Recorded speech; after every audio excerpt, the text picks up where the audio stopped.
Hola chicos, ¿cómo están? Tenemos propiedad conmutativa en la multiplicación.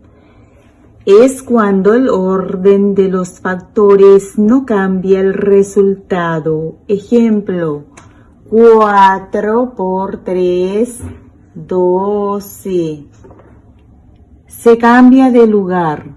Este se llama factor y este se llama también factor. Se cambia de lugar los factores. Empezamos de número 3 por 4, 12. Sale el mismo resultado. Otro ejemplo, 8 por 5, 40. Cambiamos de lugar. Escribimos 5 por 8. 5 por 8, 40. También sale 40, el mismo resultado. Tenemos otro ejemplo, 7 por 4. Y se escribe acá 4 por 7.